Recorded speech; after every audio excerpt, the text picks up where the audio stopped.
Comment boxer un adversaire qui met tout le temps la pression, un adversaire agressif? C'est le thème qu'on va voir aujourd'hui.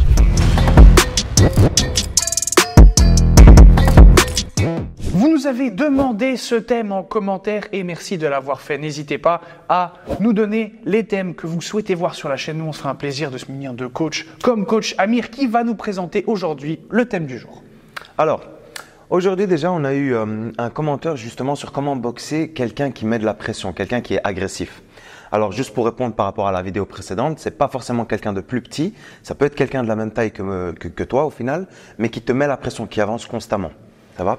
La première des choses à faire déjà, c'est utiliser son bras avant. D'accord? Ça, c'est un conseil que je donne souvent. Alors, en boxe, on pense beaucoup que le bras avant ici sert qu'à mettre des points, qu'à toucher l'adversaire. Mais c'est pas forcément le cas. Ici, mon bras, ça sert justement de barrière. C'est-à-dire que moi ici, quand je recule par exemple avec toi, j'utilise mon bras comme une barrière. Je ne suis pas forcément en train d'essayer de te toucher, mais au moins je le garde ici, entre toi et moi. Tu vois, ça te permet déjà de garder une certaine distance avec moi. En tout cas, moi de garder une certaine distance avec toi pour éviter que tu t'approches. Tu vois. La deuxième chose à faire également, c'est les mouvements latéraux. Quand je boxe avec quelqu'un qui a l'habitude de mettre la pression et d'avancer, généralement ces boxeurs-là ont du mal un peu à se décaler latéralement. Du coup, je te donne un exemple. Plutôt que de tout le temps essayer de boxer en arrière, à un certain moment, moi, je vais me retrouver face aux cordes. Du coup, une des meilleures choses à faire, c'est toujours de bouger latéralement, que ce soit en cercle, ici à droite, ou que ce soit à gauche. Sortir de l'axe. Exactement. Ok. Alors, par exemple, je suis en garde-boxe, toi, tu es en train d'avancer vers moi. Alors, je peux reculer et puis je peux partir sur le côté. Oui. Moi, je vais avoir le réflexe de cadrer, évidemment. Mais... Voilà. Ouais. Maintenant, bien évidemment, les deux conseils sont d'application. C'est-à-dire que pendant que je bouge latéralement, je peux également utiliser mon jab. Tu comprends ce que je veux dire? Je suis ici avec toi, je suis en train de bouger, jab, et je bouge latéralement. Okay. Et je peux bouger de ce côté-là. Tu vois? Ça, c'est une chose à faire. Alors, bien évidemment, le jab ou bien le bras avant n'est pas l'unique option. Je peux utiliser mon bras arrière également. Tu vois? Je peux utiliser des combinaisons en bas, je feinte en bas, je monte en haut. Et ainsi de suite. Comme ce qu'on avait vu durant la précédente vidéo, où justement les feintes sont importantes à utiliser. D'accord. Ça va? Donc, par rapport aux mouvements latéraux, par rapport au jab et au bras avant, le troisième conseil que j'ai également pour vous, c'est surtout les feintes, comme dans la précédente vidéo. Alors, cette fois-ci, on ne va pas forcément parler tout le temps de feintes de coups, mais on peut également parler de feintes de mouvement. Je donne un exemple. Donc, toi, tu es avec moi ici en garde-boxe. Ça va? Moi, ce que je peux faire, c'est que ici, c'est mon espace fermé. Ici, c'est mon espace ouvert. Pourquoi? Parce que cet espace-là est beaucoup plus restreint que cet espace ici. Moi, ce que je vais faire, c'est que je vais te faire croire que je vais aller de ce côté-là pour pouvoir me décaler de l'autre côté. Ça va? D'accord. Et ça, c'est avec une feinte de mouvement. Je feinte à gauche pour partir à droite. Alors, tout ce qui est feinte en boxe, ça me permet de gagner du temps et de te mettre dans une position de reset, entre guillemets. Je te donne un exemple. On est en train de boxer ici. J'ai feinté. Quand je feinte, toi, automatiquement, si la feinte est bien réalisée et que tu y as cru, moi, je vais me crisper un petit peu. Tu vas te crisper un petit peu. Et ce moment où tu te crispes, ça va, entre guillemets, te permettre de te remettre dans une position de reset. Quand tu te mets dans une position de reset où tu dis, hop, j'ai réagi à la feinte de mon adversaire, ok, je dois recommencer en fait. Ton plan, il est en train de changer. Tu es en train de se dire, ok, là, j'ai pas réussi à mettre mon plan en action, il faut que je le remette en action et je me remets en route. Tu vois, ce petit moment-là qui dure juste une seconde ou 2 secondes, tu vois. C'est quand même long, hein. C'est très long. Et moi, justement, enfin, c'est long et rapide en même temps, hein, tu vois, parce que il faut être assez réactif pour pouvoir réagir directement. Parce que moi, qui me suis mis dans un état de reset, toi, tu peux en profiter justement pour deux choses. Soit de prendre beaucoup plus d'espace, pour te permettre de plus récupérer, tu vois, ou bien m'attaquer pendant ce moment de reset. Ouais, c'est ça, envoyer tout. Enfin, envoyer tout. Non, plus surprendre. Voilà. Ouais. Tu vois.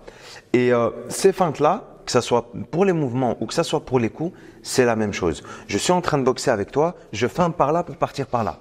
Ce temps que j'ai gagné d'une seconde ou deux, il va me permettre à moi de récupérer. Soit de gagner de l'espace. Tu vois, soit de réfléchir à ce que je vais faire par la suite. Ouais. Ça va? Ça, c'est à partir du moment où j'ai envie que tu restes là-bas. Alors, bien évidemment, ces 3 points-là font partie de cette tactique-là. Maintenant, il y a la tactique où justement, toi, tu as gagné la distance. Tu as gagné du terrain avec moi et moi, je ne sais plus trop quoi faire. Je me retrouve ici. Là, c'est par exemple contre les cordes ou dans le coin. Exactement. Ou bien ça peut même… Oui, c'est surtout contre les cordes ou dans le coin, mais ça peut être je suis ici avec toi et par exemple, au moment où je t'ai mis ton jab, toi tu passes en dessous et tu es venu au corps à corps. Parce que toi, ton but, justement, tu es agressif, c'est de me toucher le plus possible. Donc ton but, c'est de casser la distance avec moi. Tu as esquivé mon jab et tu es rentré au corps à corps. Là, boum, voilà. Que ce soit à l'intérieur ou à l'extérieur. Hein. Donc moi, boum, je suis ici. voilà. Et je vais venir exactement. ainsi de suite, ou alors je peux venir creuser. C'est ça. Mais aussi, ce que tu peux faire, c'est juste venir au corps à corps. Boum, tu passes et tu viens au corps à corps. Tu vois. Vas-y. Donc là, je suis là. Boum, là, tu es au corps à corps. Donc là, déjà, mon terrain, à moi, je l'ai perdu. Alors, bien évidemment, je suis au milieu du ring. Ce que je peux faire, c'est reculer. Mais parfois, c'est tellement rapide que toi, tu es venu au corps à corps pour mettre 2-3 coups et partir. Mais c'est comme le matador qu'on avait eu dans le coin la fois passée. C'est ça. Ok, c'est ça. d'accord. Alors, à partir du moment où quelqu'un a déjà gagné du terrain avec vous et qu'il est justement, il met beaucoup de pression, une des bonnes choses à faire qui est une tactique avancée, c'est le clinch. C'est l'enlacement un petit peu, tu vois. Toi, tu es venu ici avec moi. Hop, par exemple, je me retrouve contre les cordes, imaginons. Par rapport à la précédente vidéo, cette fois-ci, c'est moi qui me retrouve dans les cordes. Tant mieux. Ça va? Ici, moi, j'ai mis mon jab. Je te feinte, etc. Je feinte, j'essaie de garder ma distance. Tu vois, à partir d'un certain moment, toi, tu viens, parce que tu es un boxeur agressif, et tu colles. Ça va? Moi, je suis là. Boum, tu passes en dessous et tu viens directement bloquer. Comme dans la précédente vidéo. Ça va? Moi, maintenant, la tactique à appliquer, c'est que pour casser ton rythme, ce que je vais essayer de faire, c'est te clincher directement pour casser ton rythme. Éviter que tu me bombardes de coups. Ça va? Donc, je vais venir t'enlacer ici. Je peux faire ça de deux manières. Je peux faire ça ici, avec mes bras juste en dessous des tiens. Ouais. Tu vois? Ou bien je peux avoir mon bras gauche ou mon bras droit en dessous du tien et l'autre bras ici qui maîtrise ce bras-là. Ouais, là, je peux pas forcément venir mettre un. Mais tu peux pas mettre un crochet en anglaise comme ça, en clinch. Si, bien sûr que si. Parce que pendant que l'arbitre ici est en train justement de tourner autour pour voir si tout se passe bien, entre guillemets, et tout est légal, moi je peux venir ici. Frapper. Ouais, c'est ça. Alors c'est pour ça que tu bloques ici pour éviter que moi je vienne.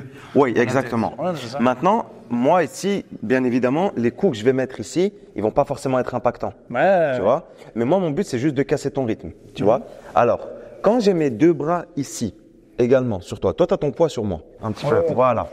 Exactement. Comme la lutte, quoi, littéralement MMA. Ouais. Ouais. Moi, avec mes deux bras, ce que je vais faire, c'est que si mes bras sont bas, toi, tes bras, ils sont quand même libres. Tu peux venir toucher ma tête. Je peux venir ici, je peux venir ici. Tu peux toucher mon corps. En espace, ouais. Moi, maintenant, ce que je peux faire, c'est lever tes bras avec les miens. Boum. Et là, tu sais rien faire. Ouais. Tu vois? Alors, je fais ça pendant que ton poids est sur moi. Ton poids est sur moi. Oui. Moi, je fais ça ici. Déjà, ça me permet de gagner quelques secondes le temps que l'arbitre nous sépare. Tu vois? Ou bien, si j'étais ici, par exemple, de ce côté-là, moi, ce que je peux faire, c'est qu'avec cette main-là, je peux venir jouer avec le corps de Bastien. Alors, le but ici, c'est de le mettre lui contre les cordes pour que moi, je puisse me libérer. Je te donne un exemple. J'ai ce bras-là qui maîtrise, j'ai ce bras-là ici qui tient. Moi, ce que je vais venir faire, c'est transférer mon poids pour venir te mettre contre les cordes. Tu vois? De cette position-là, je pars d'une manière safe, une manière sécuritaire. Donc, je vais venir ici, soit pousser avec mon épaule pour partir en arrière, soit directement me glisser vers l'arrière. Mais c'est important que je mette un saut en plus. Parce que sinon, si je viens juste faire ça… Non, parce qu'en théorie, moi je tiens aussi ton bras. Bien sûr. Ouais, c'est ça. Alors si tu mets pas de saut, tu n'auras pas du tout assez de force, entre guillemets, pour sortir. C'est ça, surtout avec quelqu'un qui est très agressif et qui arrive à utiliser son poids correctement. Parce que la boxe, même si on utilise beaucoup les points, c'est quand même une question de poids et de transfert de poids, surtout dans ces situations-là. Parce que quelqu'un qui va bien gérer son poids et utiliser son poids un peu comme en lutte, il va pouvoir justement fatiguer son adversaire également. Ouais, c'est ça. Tu vois? Maintenant, toi justement qui es plus lourd que moi, si tu es ici et tu me maîtrises bien avec le bras… Oui, ici, donc moi j'aurais ce réflexe-là ici. Voilà. Ici, ça va être beaucoup plus compliqué pour moi de sortir. Par contre, ce que moi je peux faire, c'est créer de l'espace avec mon épaule. Je peux venir pousser et sortir. Tu vois? Alors… Ça a l'air très simple comme ça, mais c'est assez compliqué à mettre en place. Mais justement, c'est une tactique avancée. Tu vois, ces choses-là peuvent être appliquées justement en sparring. Et en sparring à terme avec un partenaire, par exemple, que ce soit dans un parc, un ring comme la dernière fois, c'est la même chose. On peut pratiquer ce clinch. Alors, le but de pratiquer ce clinch-là, c'est de pouvoir justement voir comment son poids du corps est placé. Où est-ce que mon poids du corps se trouve dans l'espace? Est-ce que j'arrive à mettre mon poids du corps sur toi? Est-ce que c'est plutôt toi qui mets ton poids du corps sur moi? Est-ce que j'ai plus de tendance à mettre mon poids ici à gauche? Est-ce que j'ai plus tendance à mettre mon poids à droite? Ça, c'est des petites choses justement à faire quand on est à deux pour pouvoir pratiquer ce clinch-là. Le placement Prendre des la mains. place du corps dans l'espace un peu. Voilà. Et puis, le placement des mains est très important. Ouais. Tu vois? Alors, pour revenir juste à la tactique, une fois que j'ai libéré mon espace, boum, je sors et là j'ai à nouveau mon espace libre. Et là on peut recommencer comme tout à l'heure. Donc à nouveau, je suis là, tu es en train de me mettre la pression et moi j'essaie de te garder à distance. J'essaie de te garder à distance. Je feinte, je pars. Je sors, je sors. Tu vois, je feinte par là, je sors par là. Ok. Ça va? La dernière chose que je peux mettre en place, c'est que avec mes changements de direction, j'ai aussi un coup à mettre. Tu vois, plutôt que juste de feinter pour changer de direction, moi je peux feinter et changer de direction avec un coup. Ouais, et tu exploses, tu profites justement de ton Mon impulsion, voilà. Donc toi, tu es ici, tu es en garde boxe. Moi, je peux feinter par là et sortir ici à gauche. Tu vois? Alors toi, peut-être que tu as remarqué ce changement de direction parce que tu as été malin et tu sais ce que je vais faire. Mais au moins, quand moi j'ai feinté ici et que je sors par là, toi, tu peux me catcher avec un crochet. Ouais, c'est ça. Tu vois? Ouais. Moi, en sortant, je vais mettre un coup comme ça. Au moins, si je bloque ici, le mien peut connecter avec le tien. Il connectera sûrement même. Sûrement. Après, ça dépend, bien sûr, au La fur et à distance, mesure. déjà aussi. La distance et puis, je veux dire, le niveau d'observation aussi de ton adversaire. Oui, parce que sur le principe, toi, t'exploses. Moi, je vais envoyer un crochet, mais je vais décaler en même temps. Voilà. Après, ça, c'est à ce moment-là. Oui, mais ça, c'est l'instinct beaucoup. Hein. Oui, et puis ça devient surtout un jeu d'échecs. Ouais. Parce que toi, tu savais ce que j'allais faire, moi, je savais ce que tu allais faire, mais tu as anticipé et tu as eu un step en plus. Et c'est ça, au final, la boxe. C'est qu'un jeu d'échecs et c'est celui qui a le plus de steps en avance, qui a pensé au plan A, B, C, D, E, et ainsi de suite, qui va pouvoir justement gagner son échange. Ok, maintenant qu'on a vu la théorie, vous connaissez la chanson, il est temps de passer à la pratique. Coach, qu'est-ce qu'on va faire? Alors, on va faire des petits exercices techniques à deux. Ouais. Déjà, on va mettre les gants pour pas se baisser les arcades. Hein. Et puis, la deuxième des choses, c'est qu'on va justement voir ces différents changements de direction. Ok. Comment changer de direction, les feintes également, et surtout bien utiliser son bras avant. Ok, c'est parti. Ça va? Alors, le premier exercice qu'on va faire, c'est que tu vas prendre beaucoup plus de distance avec moi. Ça va? Moi, je suis la personne A, je suis la personne qui travaille. Ok. Ça va? Toi, tu es la personne qui va me faire travailler. Ok. Prends encore un peu plus de distance avec moi. Alors, moi, ce que je vais faire, c'est que je vais être en garde boxe ici. Ça va? Toi, tu vas être aussi en situation de combat. Donc, tu vas être en garde boxe. À ta propre initiative, tu vas avancer vers moi. Alors, pour l'instant, tu vas pas forcément avancer en garde boxe. Tu vas juste marcher vers moi. Rapidement. Ok. Ça va? Dès que moi, je sens ici ce changement de tempo de ta part, moi, ce que je vais faire, c'est changer de direction. Alors, quand je vais changer de direction, si je pars à droite, bien évidemment, je mets le pied droit puis le pied gauche. Si je pars à gauche, c'est pied gauche, pied droit. Le bon pivot, quoi, à l'ancienne. Exactement. Pour l'instant, on va pas encore pivoter, on va juste changer de direction. Ok. Ça, c'est pour le premier Juste niveau. latéral, quoi. Voilà. On va le faire juste 2 fois. Donc, prends plus de distance. Moi, je suis ici. On est en situation de combat. Dès que tu avances vers moi, boum. Ça va? On le refait à nouveau. On bouge. Moi, je peux utiliser mon bras avant. Je peux utiliser mon bras avant. Hop, et je sors. Ça va? On le refait une dernière fois. J'utilise mon bras avant. Boum. Je reste à l'affût et je sors. Ça va? Alors, toi, tu as déjà anticipé et tu es venu directement en diagonale. Ouais. Tu vois? Le but de l'exercice, c'est que toi, tu avances vraiment droit et que le partenaire A, justement, il puisse se décaler. Parce que tu es venu déjà un petit peu comme ça. Ouais, c'est la question de réflexe. Ouais. Voilà.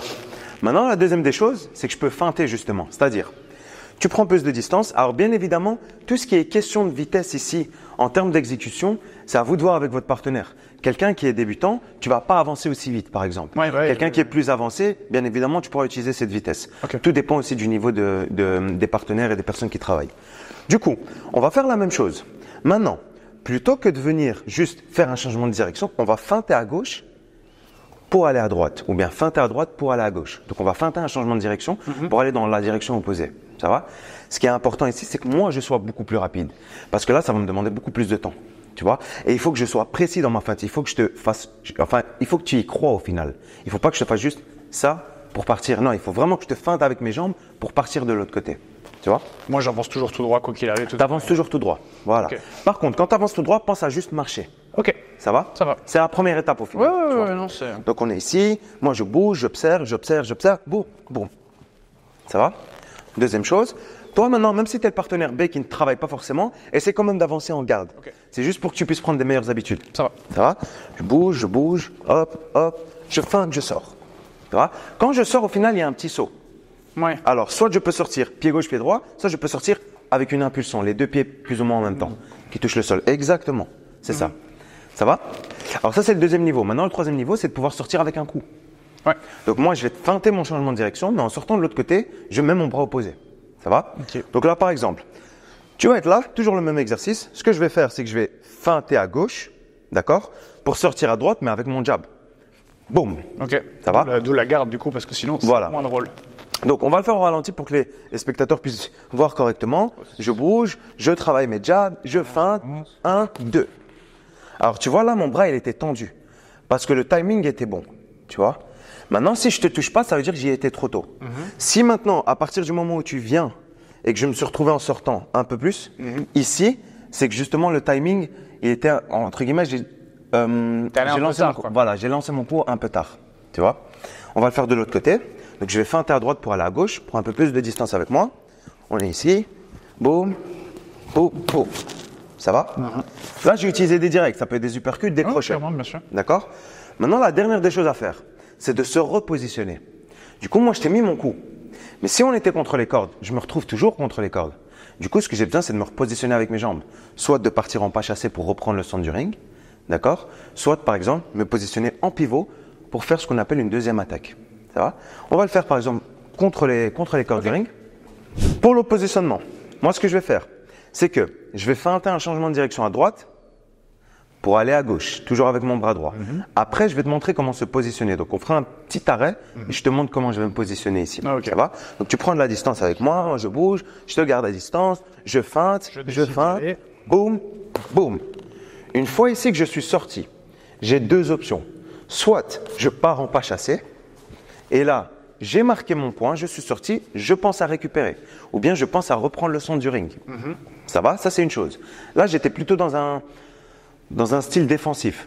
C'est-à-dire que je t'ai contré, mais je suis parti directement. Tu prends ta distance, quoi. Voilà, j'ai juste marqué mon point.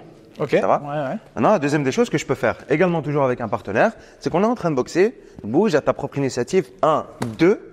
Là, toi, théoriquement, tu étais en train d'avancer. Moi, je me repositionne. Je peux me repositionner de deux manières. Je peux pivoter, contre-attaquer avec une deuxième attaque. Ça va? Je peux également, boum, un petit saut pour me positionner un peu plus rapidement. Boum. Et je reviens. Alors, dans les deux options, regarde bien, ça c'est très important, c'est une notion très importante en boxe, c'est de garder sa base. Beaucoup de personnes ont tendance à venir faire ce qu'on appelle un shuffle.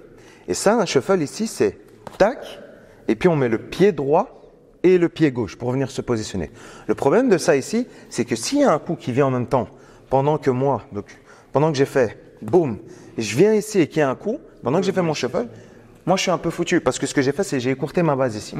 Tu vois, le but c'est que l'espace entre tes jambes en boxe, il doit toujours rester le même. Comme ça, tu es prêt directement à attaquer à n'importe quel moment. Du coup, quand moi je sors, boum, boum, ici. Tu vois, j'ai ma base ici. Alors que certaines personnes ont tendance à soit croiser les jambes pour les débutants, soit également faire boum, tac, tac. Et ce petit tac, tac, ce petit entre guillemets, ce petit tac, tac, on va l'appeler, c'est que avec quelqu'un qui a peut-être le même niveau ou un niveau un peu plus faible que le mien, il va peut-être pas le remarquer. Mais en boxe et généralement dans un niveau très avancé, tu vas tomber sur quelqu'un qui va le voir, il peut te timer et là, tu es foutu un petit peu. Parce que le coup ne va pas forcément être fort. Mais vu que moi, j'ai écourté la distance, j'ai moins d'équilibre. Tu vois? Du coup, moi, ce coup-là, il peut me faire tomber également. Alors que ce n'était pas un coup fort. Et là, c'est bête de se retrouver au sol pour justement, en fait, une faute de placement. Tu vois? Donc ça, c'est les 4 niveaux, entre guillemets, pour changer de direction et pouvoir sortir des cordes quand on boxe avec quelqu'un de plus grand. Enfin, pas forcément plus grand que soi, mais en tout cas qui met la pression et qui est plus agressif que nous. Ok, coach, merci beaucoup encore une fois pour ton temps et pour ces précieux conseils. Si ça vous a plu, n'hésitez pas à nous le dire en commentaire. N'hésitez pas non plus à suggérer des thèmes que vous souhaitez aborder. Si vous avez des lacunes, n'hésitez pas. Coach Amir, à mon avis, se fera un plaisir de revenir ici dans cette salle au Boxing Factory pour vous donner tous ces précieux conseils. Je te laisse le mot de la fin. Alors, moi, le mot de la fin, entre guillemets, c'est que toutes ces tactiques que vous avez vues aujourd'hui avec nous, vous pouvez les appliquer en shadowboxing. C'est la manière la moins chère de pouvoir pratiquer et de s'entraîner. La deuxième manière, c'est de pouvoir nous rejoindre au cours. Alors nous, on a des cycles. Donc si vous souhaitez venir en apprendre plus, vous pouvez également nous rejoindre au Boxing Factory. Et sur ce, boum, mettre la garde.